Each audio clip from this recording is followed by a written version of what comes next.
Welcome back to Shannons Club TV, the program for all motoring enthusiasts to indulge in classic Australian road and race memories. In each episode, we bring those histories to life with rare archival images, new insights, and a beautifully preserved owner's example of our feature car. We'll also get the latest market trends from the Shannons auctions team. In this episode, we look at the first front-wheel drive Volvo, the 5-cylinder 850. When the Volvo 850 was first shown to the world in 1991, it must have seemed to many critics about a decade behind its time. This was the company's first ever front-wheel drive model.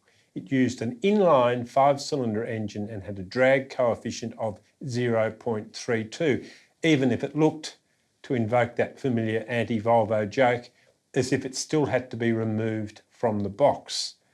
Looks aside, does all this ring a bell? In October 1982, Audi revealed its epoch-making new 100. It too was an executive class sedan, front-driven, powered by an inline 5-cylinder engine with a coefficient of drag claimed to be 0.30, but in production reality closer to 0.32. At the launch, I thought, this Volvo still looks crook, but you don't need to be beautiful to sing like an angel. Indeed, the Volvo 850 represented a case of the folly of judging by appearances. Yes, it looks like a 1980s Volvo in that stubborn, unique kind of style, but it felt more like a softened BMW. Mark, did Australia's production car racers rush to get their hands on one of these naturally aspirated front-drive Volvos? Well, I wouldn't say they rushed to get them. I mean, there was only one competing in the 1994 Australian Production Car Championship, an 850 GLT, but that was a factory entry as well. The biggest problem for Volvo in those days in production car racing was that the rules had changed to front-wheel drive only and a 2.5 litre engine limit. So against a car like a Nissan Pulsar Triple S, which was smaller and lighter, the Volvo was really going to struggle. However, there were faster models in the pipeline, which I'll get to a bit later. At the October 1992 local launch, 3 variants were offered. The less powerful and less plush $46,000 GLE, the GLE SE for special equipment, and the 20-valve GLT at $66,000.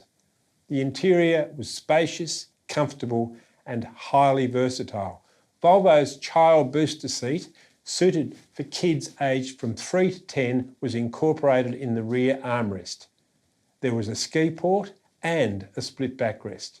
The front seat back folded forward onto the cushion to yield a long carrying space. The 850 introduced Volvo's Side Impact Protection System, SIPS. At the time, this was the next best thing to having an invisible roll cage fitted to your car. Perhaps surprisingly, at launch, only sedans were offered. This was Volvo after all, but the wagon soon came. There was, though, even more exciting news than a new Volvo wagon. Volvo Australia introduced the turbocharged T5 in both sedan and wagon guise. Next came the T5R and later again the 850R.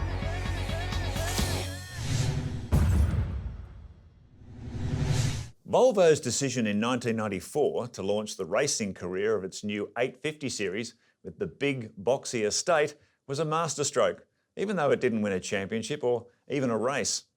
The wagon competed for only one season in the British Touring Car Championship, followed by another winless season in Australia the following year.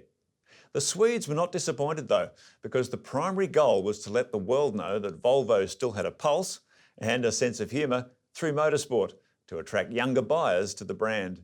The fact is that this most unlikely race car became a global superstar, earning Volvo millions of dollars worth of free publicity, while also serving as a valuable test and development mule for the more successful 850 sedans that followed.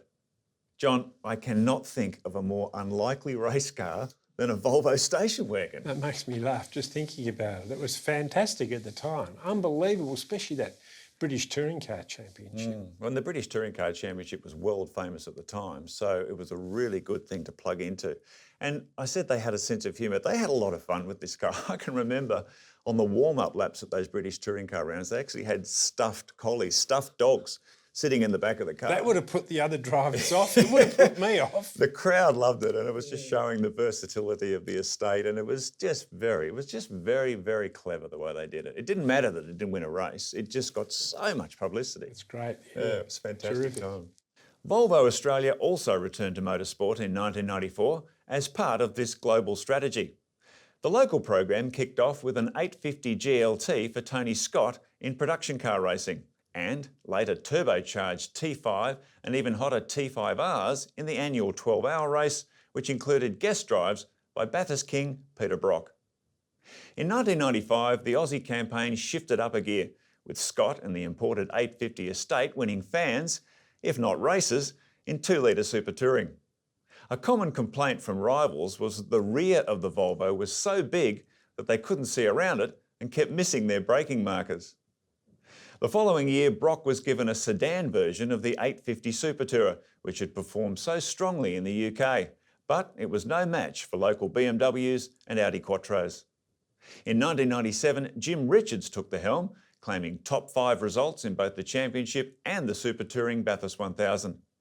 By then, the 850's racing days were clearly over, but it had certainly achieved its primary goal in showing there was a lot more to Volvo than just an obsession with safety.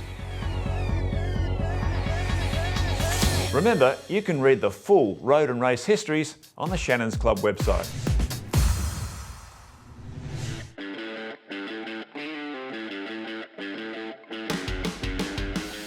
Hi, I'm Mark, and I'd like to introduce my Volvos. This is my Volvo 850R 1997. It's an automatic. And this is my 850 T5R 1995 manual motorsport edition. The power rating on the 850R is 179 kilowatt. No overboost facility on this one. Automatic, limited slip diff on the manual yellow one. Power rating on this is 181 kilowatt with overboost. Very rare car, not many here in Australia, and very desirable in Volvo motorsport and for enthusiasts here in Australia. This is a 7-seater, so it's got the child seats in it. All the seats fold flat. The sedan, the rear seats fold down. It's got poke holes so you can actually bring stuff through into the cabin itself, and also got a built-in child seat. And yeah, very good car to have.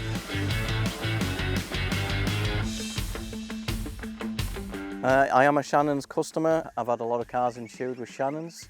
They've been a very good insurance company from my point of view, and never had an issue with any of my claims that I've actually had with other drivers hitting me. My favourite feature of this car has got to be the colour. A bit of a canary yellow, or as I like to say, it's Melbourne taxi yellow. And the personal plate, which actually goes totally with the Volvo, and I don't have a bowler hat. Oh, these cars handle very good. Basics like a go-kart on wheels, race car spec. That's why it's called the Motorsport Edition. They'll just do over 250 kilometres an hour. Absolutely great car to drive. So I'd recommend one.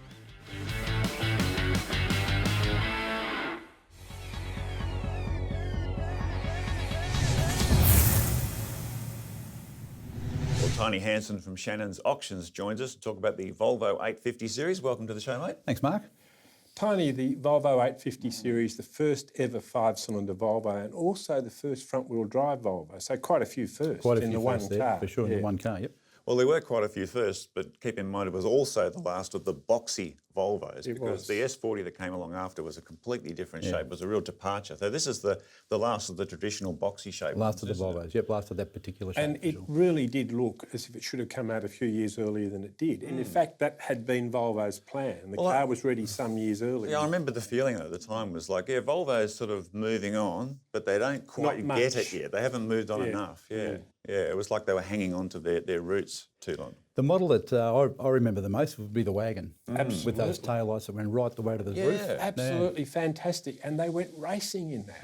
They did indeed. Well, that's the important thing to remember with the 850 series, because they did race it in super touring and in production car racing as well. They certainly did. And they also brought out some very hot models, and that's what I want to talk about. The T5, the T5R, the 850R. I mean, these were seriously quick motor cars. Yes. Yeah, very underrated cars. Yeah. On the track. Tony, I'm just going to hark on about the wagon for a moment. Is that going to be the more collectible car because of the British touring car I champion? would probably think it'd be up there. But they raced it. They raced it as well. Yeah. And many other wagons were raced. World's first racing station wagon, not just taking the kids to school. That's right. Yeah. So do you see this as an emerging classic? Look, I would think so, for sure. Yep. Because it's practical as well. I mean, we talk about some of these cars, they're very difficult to take your family out on club runs and stuff, but this car, as it ages, it just becomes more practical over time, doesn't it? Well, they're a full-size car. Yeah. You know? And the very fact that it is the last of that traditional shape Volvo kind of helps it in a way too, because it's got all the modern features like the side impact protection system. Exactly right. does. Yeah. And that fantastic child booster seat they had. And the raised higher back seat as well. Yeah. Yes. So Tony, if you were in the market for one of these cars, particularly one of the high performance turbo models, what would be the most important things to get checked out? I would be getting the mechanicals checked out most thoroughly. The turbochargers in the older vehicles aren't as robust as the newer later model ones. Drive things like gearboxes, drivetrains, that sort of thing. And being a performance car, they could have been driven pretty hard. Pretty hard as well. Yep. Yeah. Yep. And what about the body? What about corrosion? Not so much of an issue in Australia. With our drier climate over here, they're a Swedish-built car, so not too much issue with corrosion. Yeah, they're built for salted roads. Exactly and all that right, sort of yeah. stuff. Worst conditions you can imagine. Yeah, I think someone said a Volvo is as rust-prone as a plastic bucket, which sort of Sums it up Sums it up. pretty well. Yep. Well, thanks for joining us, Tony. Thanks, Mark. My pleasure. And keep in mind, you can keep up to date with all the latest Shannons Auctions news on the Shannons Club website. If you'd like your own image of the Volvo 850 in competition, including the unforgettable estate, visit AutoPic's incredible motorsport photo archive. John, looking back on the 850 series, do you think it was effective in terms of starting to change people's perceptions of Volvo as just being safety obsessed? I think it gave Volvo a street cred it really hadn't had since the days of the Saint and the P1800. I think particularly that wagon. Yeah, the estate had a lot to do with it, didn't it? It meant every old Volvo estate on the road suddenly had a new respectability by association. But it's amazing how motorsport can change perceptions, isn't it? It wasn't just the super touring, it was the production car racing, it was Peter Brock, it was this whole thing that encapsulated what they were trying to do in this country. Racing improves the breed and it improves the image of the breed. Yeah, it was an exciting time. Indeed. Well, we hope you've enjoyed reflecting on the Jekyll and Hyde character of the last of the boxy Volvos, and we'll catch you next time on Shannons Club TV.